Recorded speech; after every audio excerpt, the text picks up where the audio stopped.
Massive Chum Bucket, the famous food at SAP Center, brand new starting this year. You got the Pop-Tart bits, you got the strawberries, you got the popcorn with the drizzle. We're gonna try it now, man. Here at the Sharks game. Hey, Chum Bucket. Chum Bucket, baby. Chum yeah. Bucket. Come on, he's gonna go Chum Bucket! He's gonna go on Chum Bucket! Oh my God! What timing! Oh my! It comes down to this. If LA makes it, we tie it. If LA misses, we win. Come on! Yeah! Sharks win! Sharks win!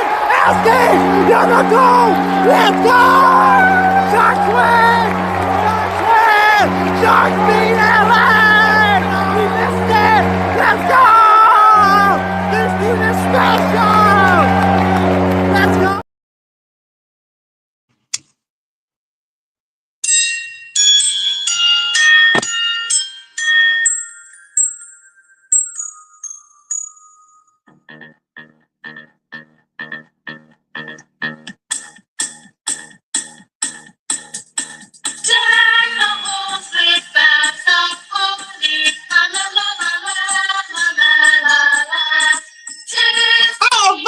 Sharks, baby! How about those San Jose Sharks? It's a great time. It's a season to be jolly because those baby Sharks have been growing and growing and growing and have grown into full-grown adults, y'all. I love Macklin Celebrini. I love Will Smith. I love Colin Graff. I love all these players. Askarov. They're growing within the scope of our eyeballs, y'all. How about those Sharks? What a win. What a win. And what a streak that we're on right now. Let me tell you guys this. As I welcome you in to, I guess you guys can call it Sharks Post Game, Sports Weekly. I guess that's what this is right now. We are gonna talk some baseball maybe a little bit. Talk about some football as well. But the main topic of the show is gonna be about those baby Sharks and how have they grown up, man. And so yeah, enjoy the show. Sit back, maybe get a Chum Bucket while you're at it. Grab one of those little gummy sharks that they had last night. You know, as we here are in the show. What's going on, everybody? Hope you guys are doing well. It's a great season right now, holiday season. It's a great time to be jolly. I mean, what great timing. I got my cranberry juice. Guess it's great for this time of the year. I do want to give a quick shout out to my guy Callum McClurg, who recommended the Chum Bucket. I'll talk more about it in a little bit, but it was a wild experience. I'll tell you that about the Chum Bucket. But let's get into it, guys. How about those San Jose Sharks, ladies and gentlemen? The San Jose Sharks in front of 16,000 people at the Shark Tank. The San Jose Sharks defeat the Los Angeles Kings in a thrilling game where I was fortunate enough to be able to get to see that game in person. And by the way, guys, this is a post-game show. So, you know, I welcome any comments, any questions. If you guys want to join me on this post-game show, the link is right there. Right there. We'll be sending out the link shortly. But the Sharks beat the LA Kings with the final score of in a shootout. They scored a goal. The Kings missed all three. They win 4-3 over the Los Angeles Kings.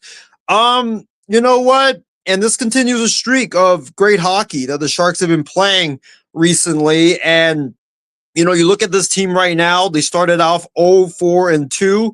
Since then, they're 10-4-2 right now. So they've been playing a lot better now. And you can kind of see something is special is building in San Jose. I don't know if this will lead us to the playoffs. Like, I keep trying to tell people, look, with Michael Misa on the team, that was my famous quote, with Michael Misa on the team, the Sharks, I expect playoffs. And guess what? You look at right now, like we can score the puck. We can we're learning how to defend. Our goalie Askarov is playing at a really high level, and shout out to him. I mean, he's finally living up to his potential. But you look at it right now, like something special is brewing in the waters of San Jose. And when you look at this team right now, I was in the building last night, as you guys saw by those videos. I was in the building for Sharks versus Kings. And, it was an honor to go to the game because, when you think about the San Jose Sharks, you think about California, one of the most hostile rivalries and the best rivalries. Forget hockey for a second. One of the best rivalries when it comes to sports, especially in the West Coast, is Sharks versus Kings. I mean, that's like the Giants versus the Dodgers of hockey. So it was an honor to go to that game. I always wanted to go and take in a Sharks versus Kings game, having seen a lot of it on TV back in those days with Joe Thornton and Patrick Marleau and Jonathan Quick and those guys, Gibson and those guys as well. But to be able to be in the building, to be able to be with all the faithful that wear the blue, the teal, and the black, and be able to chant "Beat LA, beat LA, beat LA," and a game that had a lot at stake as well. Both these two teams are chasing the Ducks right now, and the Kraken for the Western or the Pacific Division lead right now in the Western Conference. It just was a throwback to the old days. It really was. And when you think about like the game and how it went, I mean, it went exactly how a Sharks Kings game typically goes. Like it very fierce. The Beat LA chants ringing all over SAP Center. Two teams that, two franchises that don't like each other. Fast-paced hockey. A lot of hitting on the boards and stuff like that. A lot of fights, it was so much fun to watch. And I think that, I would say this: Sharks and Kings will always be the OG rivalry. Sharks go Knights, obviously, like that's getting up there, but a Sharks Kings game, I mean, you can never go wrong with that. But to go to let's talk about the game itself now. You look at it, right? Macklin Celebrini, I think, had a down game in this game. Like, I was celebrating Macklin Celebrini the other day when he had not one, not two, not but three goals in the Sharks win. The other night.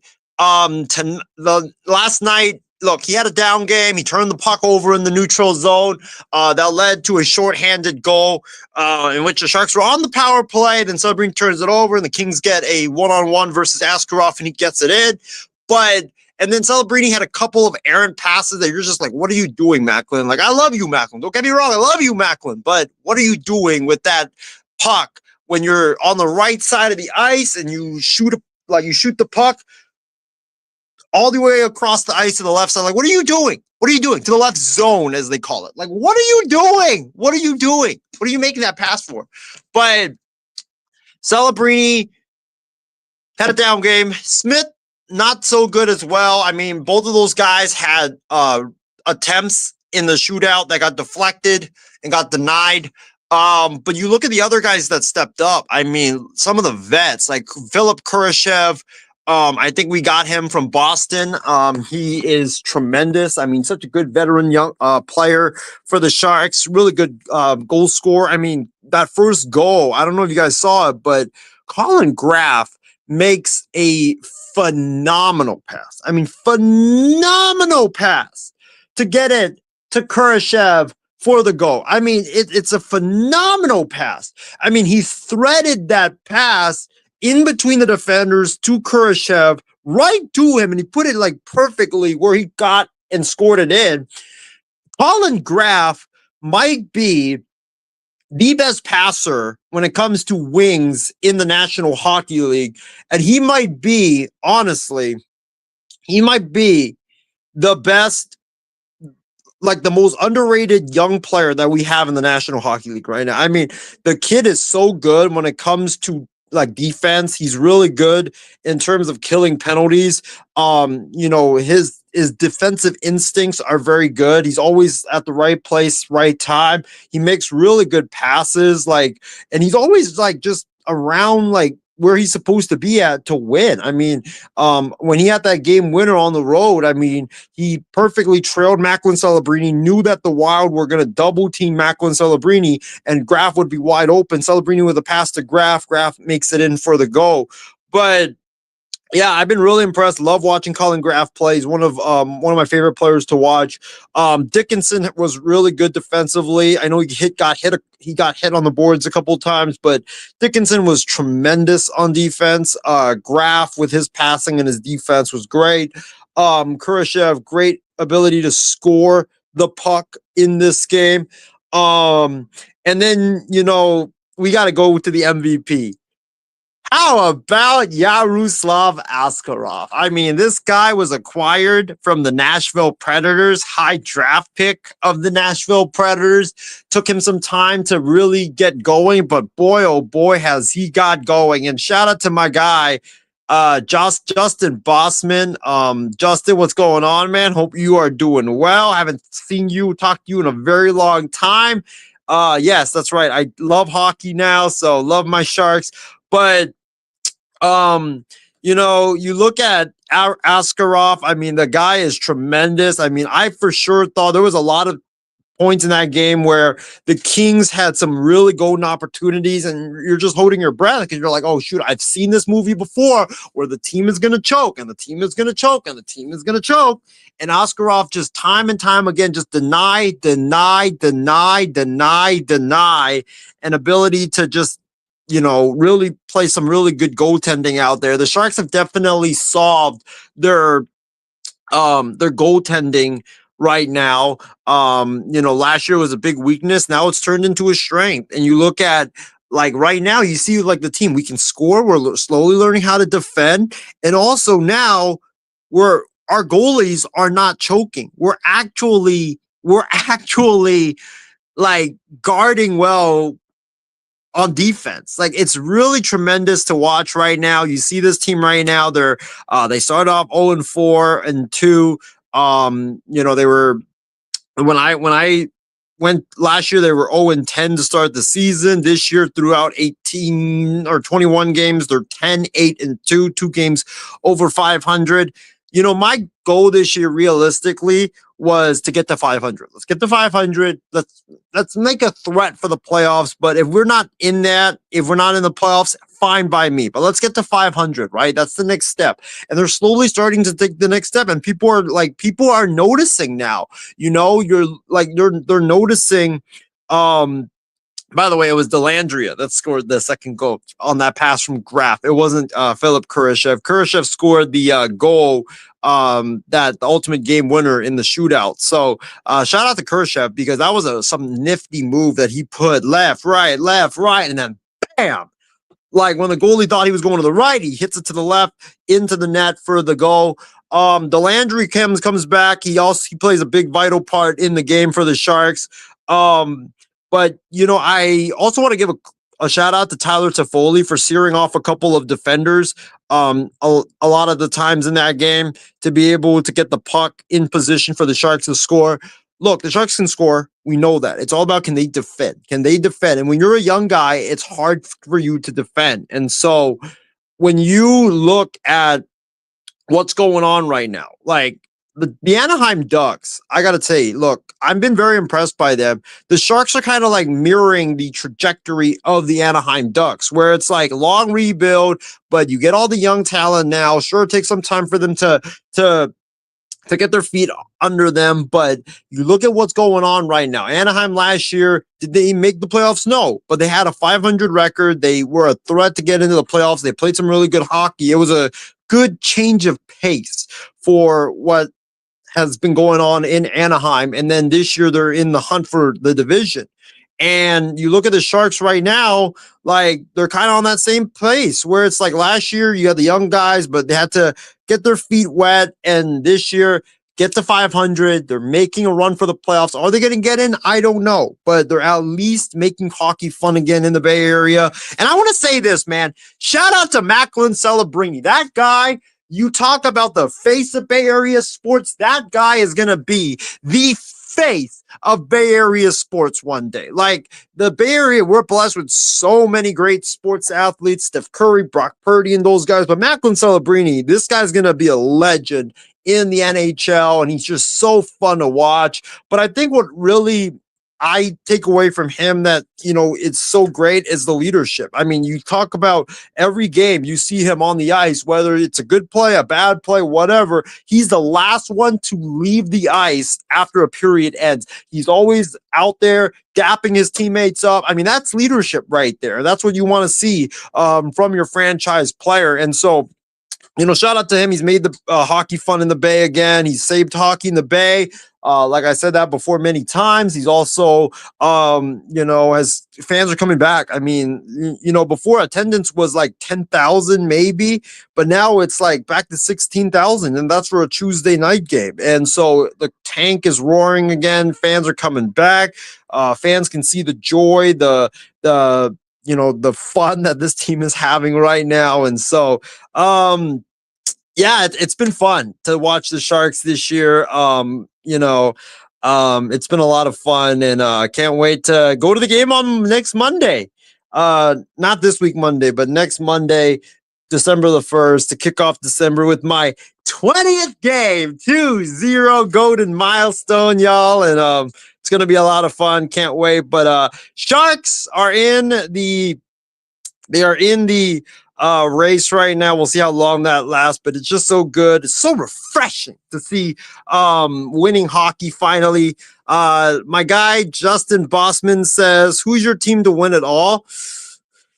I mean, I want to say Edmonton because I really want to see them break through finally, but they've started off slow, but we know they're gonna get back. But I think that for me, I'm gonna go with. I mean, you can't bet against Florida, even though they've started off bad. But I like Chicago, what they're doing right now. Detroit, I think they're in a really good spot. But yeah, I'm gonna probably say Edmonton. Really hope they do it. Ah, shoot. First of all, how did you get the link? I can't even see you. Are you even on stage? I don't think Callan's on the stage. You literally said that I was full of shit for telling you to have patience with your hockey team. Where are you? I don't see you. Doesn't matter. I can see you. Am I the only one on the screen on your end, or is it no? You? Are you done? Are you done shitting on me for telling you to have patience? I am done. No, look. I normally don't do this, but I gotta come on here and do this, and I want to look you in the face and do this. Callan, I know we did the hockey show together before the season started, the preview show. Get to it and stop wasting my time, Dan. I want to give you credit. You were right when it comes to having patience, and I know I don't have I don't have a lot of patience and stuff like that. But you were right in that aspect. You said, let's take baby steps, you know, let's not go forward right away. I got to give you credit and love for that. You said that we needed to have patience. Let Mike Grier, I think that was your exact words, let Mike Grier build this thing up. And I don't know if the rebuild is complete yet, but you were right about that. And I got to give you credit. I have had so much fun watching games. So much fun seeing the young talent gel. That's fine and dandy. Now quit being a damn idiot to me and actually respect me because I know hockey more than you. But do you have any that hard to do?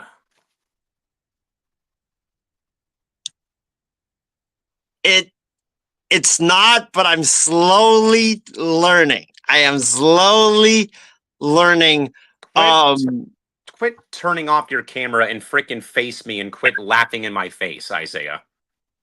You were right. I got to give you a lot of credit for that. I should have been more patient with Askarov. I mean, I was ragging on him. You should have been patient after the first two games because it's an 82-game season. Yes. So You're right. once again, learn to respect me for once. And my sport of 25 years and 730 games. You were right. I gotta give you credit for that. You were right for that. Then frickin' start respecting me for once. Do you have any opinion, by the way, on the Sharks Kings game from last night? I don't even know if you even watched that game. No, because I'm still doing work for a network that you got fired from for sexually harassing somebody because you were drunk. All right. Thanks, Callan, for your thoughts. I don't know if you're still. Oh, you're still in here. Never mind. God, I hate this stupid mirror screen. Go ahead. That sounds like a personal problem. A workman doesn't blame his tools. Now start respecting me when it comes to hockey for once, you nimwit. But let's talk about the Chum Bucket. I need to give a review on the Chum Bucket, y'all. Y'all been asking for this for quite some time now. Okay. I got the Chum Bucket last night. It was shout out to Callan who brought that to my attention. I think game number 2, when he put in the messages that I need to get it. Isaiah, you got to get it and you got to give a review on it. Okay. I tried to give a review of the game yesterday, but there was just a lot of things going on. If you guys haven't seen the photo yet of what the Chum Bucket is, it's essentially a large popcorn with teal syrup, some red syrup, and frozen dried strawberries, as well as Pop-Tarts in the mix, and some Sharks gummy candies as well. I think I have a picture of it, but let me just pull it up from last night. It was funny because I was introducing the Chum Bucket last night in a video, and literally the Sharks scored a goal when I was introducing it. So guess it was time for me to get the Chum Bucket.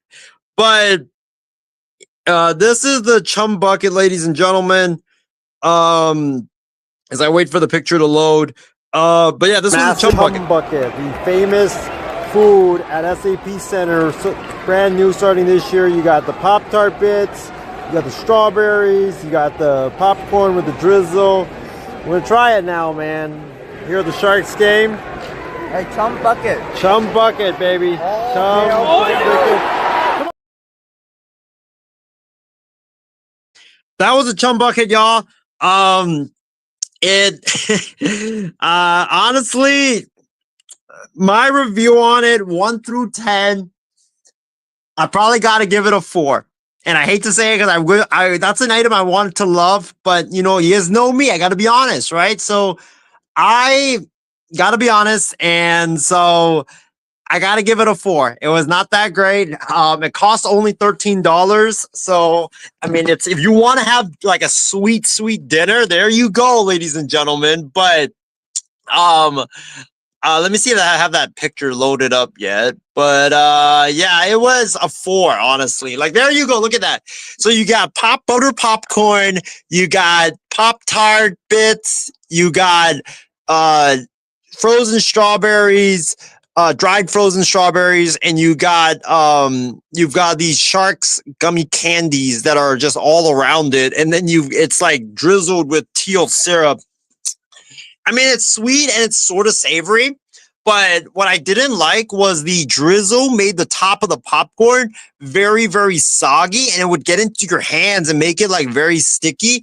And then like I thought, look, the Pop-Tart was like, I felt like very, very like unnecessary to add. It made it like, you had the syrup, you got the frozen strawberries already. First of all, the frozen dried strawberries didn't even taste like, you didn't really taste it much. Like when you bit into it, some of it was kind of like soft and soggy, which was disgusting. Like it had been sitting around there for a while. But also like you couldn't really taste the flavor. Like I didn't really taste like strawberry flavor. I bit into it and I was like, ugh. They're like, this just tastes like nothing, honestly. But the Pop-Tart, look, I like Pop-Tart. Not a big fan, but I do like it. but I thought the Pop Tart was unnecessary. It was already sweet enough, and you made it even more sweet, which was kind of hard to eat because the Pop Tarts were big pieces. It wasn't like little bits and pieces of it, but it was big pieces with the Pop Tart. So it was hard to like get a bunch in your hand. Either you had to choose between the Pop Tart or the popcorn at one bite. So it was kind of hard to eat, but the strawberries were kind of flavorless. The drizzle made it kind of soggy, and then like the Pop Tarts just made it so sweet, and like I was gasping for water all the time because it was so sweet. You could definitely eat this for a meal. Like the popcorn itself was great, but I think if you take out the Pop Tart or if you take out the drizzle, like I think I would have probably liked it a lot better. I think one ingredient needs to like be out of it. But maybe if they added some chocolate, I think I would be milk chocolate. I think I would love it a lot more, but not really a big fan of it. Definitely gonna get this just once and that's it. If you like it as a meal, this is $13. It can fill you up. So that's my honest opinion of the Chum Bucket. Let's move away from hockey because I did say I know we're going to spend majority of this on Sharks post game, but we're also going to talk about the Texas Rangers. And today was Major League Baseball's non-tender deadline. A lot of players got tendered a contract. A lot of players got non-tendered a contract. Adolis Garcia and Jonah Heim, as you guys know, I'm a big Texas Rangers fan. The Texas Rangers non-tendered Jonah Heim and Adolis Garcia contracts. Josh Sborz, the guy that threw the final pitch in the World Series when the Rangers won it, he also got non-tendered. Jacob Webb also got non-tendered as well. My thoughts on it is, look, it's unfortunate because those guys were integral parts of the Rangers winning the World Series in 2023. You're always going to remember them for what they did, especially Adolis Garcia against the Astros. I mean, every time he came to the plate, it was like, damn, he's going to hit a home run or he's going to do something magical. But I mean, after that, it's like it's kind of like those guys are kind of like a microcosm of what has happened to the Rangers, and that is that like they won in 2023. They played really, really well. They're legendary. They will always be legendary figures in Texas Rangers baseball history, but they just fell off after 2023. And, now it's a big transition. I mean, Bochy's gone now. Mike Maddox is gone. Skip Schumacher is in now. We are going to lose Garcia. We're going to lose Heim. Sadly, we tried 2 years running back and then tried another year and just didn't work out. And now it's a big transition time in Texas. For me, I'm not really that sad that Jonah Heim is gone. I mean, I appreciate what he did in 2023, but the guy was, he just had one good year at the plate, and that was 2023. And then the rest, he was just not really good. And when he came up to the plate, it just seemed like he was an automatic out. And Adolis Garcia is kind of the same thing where he struggled. I mean, he was much better this year, but last year or 2024 was definitely a massive struggle for him. So, for Adolis, I still think he has got some left. Maybe a change of scenery would help him. I could see him in San Francisco, honestly, because of Bruce Bochy, who's an advisor there with the Giants now. Maybe with the A's. I know Sacramento, smaller ballpark, a lot of home runs get hit there. Maybe he can go there and rejuvenate his career. Maybe New York with the Yanks. If they lose Bellinger, I could definitely see that. But it's definitely a massive transition time in Texas. Let me say this. There's a bunch of fan bases out there that are bitching and crying about how, my team has not won in forever. My team is not, my team is getting sold. My team has never, ever, ever, ever won. And to that I say this. Oh, boo-hoo. Don't ever, ever, ever come at me for that crap again. Okay, my team won the World Series in 2023. I bet on them. They won the World Series, won my $50. And guess what?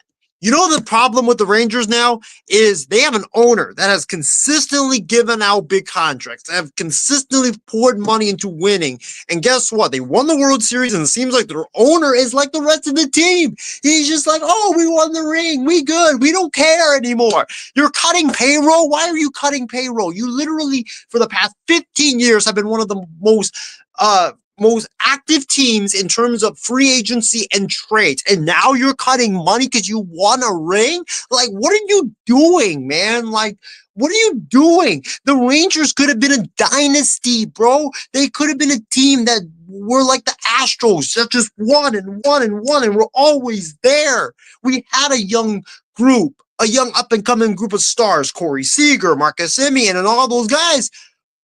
But now you cut payroll? Like, what are you doing? Where's the aggressiveness? We could have gotten Shohei with the aggressiveness, but no, you decided to cut payroll. And this is what I hate about it. It's like, why are you so just happy with just one championship? Don't you want more than one championship? And now you're going to act like the Oakland A's. Like, I'm just so frustrated. I'm so disgusted with what the Rangers are doing with ownership. Yes, I met the owner, I know, but I'm just disgusted. I'm still disgusted with what the Rangers owner has done in Texas, and it's just not good. And I know I'm like not a big fan of Heim. Heim needed to go, but I mean, like, you're seeing it across the board. Like Garcia, I probably would have kept him for one more year just to try to see if he can bounce back, but I mean, there's talks that they might trade Corey Seager. Like, if they trade Corey Seager, I would be absolutely devastated. Like, he's the heart and soul of your team. He's a hero. He's gonna have a statue one day in Arlington, Texas. Like, that doesn't make any sense whatsoever. Like, why are we trying to rebuild when we have a team that's come close to the playoffs every year? All you just got to do is spend a little bit more money, and you're gonna be able to win. Not only win, and look at our division. The Mariners are still here. Yeah, so what? But guess what? The Astros are fading.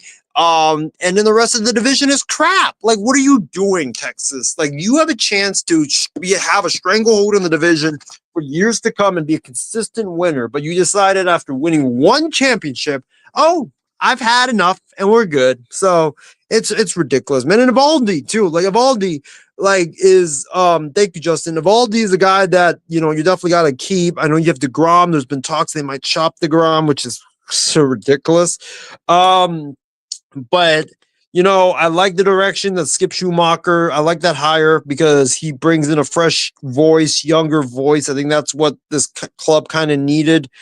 But if I'm the Rangers, honestly, my first call this offseason is to the Baltimore Orioles and say, hey, how much do we have to give up to trade for Adley Rutschman?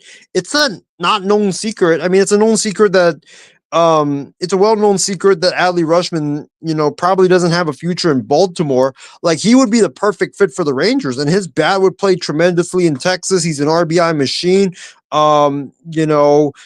He's a guy that, like I said, he's not the future of Baltimore. They have Samuel Bastello there now. And you definitely got to move him, or you're going to have to play him at first or DH. I think you have a first baseman already. So I think Adley's future in Baltimore is numbered. I would definitely like to see him in Texas. He could be that long-term catcher that the Rangers have been lacking for quite some time now. So I definitely want to see that for the Rangers. I want to see them go get Adley Rutschman. I think he would be a superstar for the Rangers. Like, he would fit, young player, fit into what this team needs. They're trying to go younger. He'll fit with the core of Evan Carter and Wyatt Langford. So I would love to see that that fit for Texas. So those are my thoughts on that. Let's quickly go into the NFL because I do have to go back to work in a little bit. But let's quickly get into some with the the NFL is coming up. We've got a lot of games going on right now. Or a lot of things going on. But let me give you my the pick-up for week number, what week is it? Week number 12 of the NFL season. All right, let's start. We got the Colts at the Chiefs. I'm gonna go with, this is tough. Chiefs defense has been playing pretty good, but I don't believe in the Chiefs offensive weapons. They haven't really done much recently. I'm gonna go with, in Kansas City too. I hate picking the Chiefs, but I got to do it. I think KC wins in a close one. Seahawks, Titans, it's in Tennessee. Seattle, Sam Darnold's, had a 4 interception game last time. They're trying to bounce back. I'm actually going to go with the upset here. West Coast teams don't travel well to the East Coast. Early start, so I'm gonna go with the Titans in an upset here. The Vikings at Packers. Look, Vikings are struggling right now. Green Bay, the Green Bay Packers. Michael Parsons is wrecking havoc. It's in Green Bay. It might snow in this game. I'm gonna go with the Packers to win this game over the Vikings. Jets and Ravens. Look, Lamar's healthy. He's back. He's lighting it up. The Jets are the Jets. They suck. Gonna go with the Ravens to win this game. I don't think it's gonna be close. Giants, Lions. Look, Detroit's offense is inconsistent. I've said it that I think their window is closed, but I'm gonna go with the Lions. The Giants, they suck. I mean, my God, you can't even pick them to beat the Jets, let alone pick them to beat the Lions. Steelers and Bears. If Aaron Rodgers plays in this game, I'm going to go with the Pittsburgh Steelers. If it's Mason Rudolph, I'm going to go with the Bears. Bears have been playing pretty well as of late. Shout out to Ben Johnson for what he's done in Chicago. Patriots, Bengals. Joe Burrow's not expected to play in that game. Even if he did, I'm going to go with the Patriots anyways because I think New England's got the better defense. New England is dominant in the line of scrimmage, so I think they'll be able to wreak havoc on whoever's the quarterback for Cincinnati. Browns, Raiders, as we go towards the 4 p.m. slate. Browns, Raiders. I'm going to go with this is tough. Browns are starting Shador. Raiders, Geno. I'm not a big believer in Geno. I think the Raiders defense is not that good outside of Crosby. I think Shador is going to light up the Raiders on this Sunday. So I'm going to go with the Browns to win that game. Jaguars and Cardinals. Arizona is a mess right now. Their defense sucks. They should honestly play Keaton Slovis in this game. I think they would be better. But I'm going to go with the Jags. I think the Jags light up the Cards in this game. Eagles, Cowboys. Give me Dallas. I'm going to go with Dallas. I think their offense is really good. It's a battle of good offense versus good defense. But it's in Dallas. I'm going to go with the home team with the advantage here. Falcons and Saints, two teams that are kind of in the bottom. Going with the Saints, actually. The Saints, look, I like what Tyler Show's done for New Orleans, how he's played. I'm going to go with the Saints. And then Sunday Night Football, we got Buccaneers and Rams. That's going to be a fun game. I'm going to go with the Bucs. I think their offense in a shootout, but I'm going to go with Tampa. And then Panthers and Niners. Look, Bryce Young's playing good. Shout out to him. He's playing really good football. It's in San Francisco. I think San Francisco is better all across the board. So I'm going to go with San Francisco to win this game. But guys, thank you for tuning in to another edition of, I guess you can call it the Midnight Express, Sports Weekly, whatever. But thank you for tuning in. I got to get back to work. Happy Friday now, y'all. Hope all of you guys have a great rest of your Friday and enjoy this great weekend of college football and also NFL. And we're gonna do a Thanksgiving special, by the way, on Sunday or on Monday. So make sure you guys tune in for that. But until then, guys, stay safe, stay healthy. Thankful for y'all, and we'll see you guys all maybe tomorrow night. If the Sharks win, hey, we're doing another post-game show. But until then, stay safe, stay healthy, and we'll see you guys again soon. Have a great night, everybody. It comes down to this. If LA makes it, they tie it. If LA misses, we win. Come on. Yeah! Sharks win! Sharks win! LC! Another goal! Let's go! Sharks win! Sharks win! Sharks beat LA!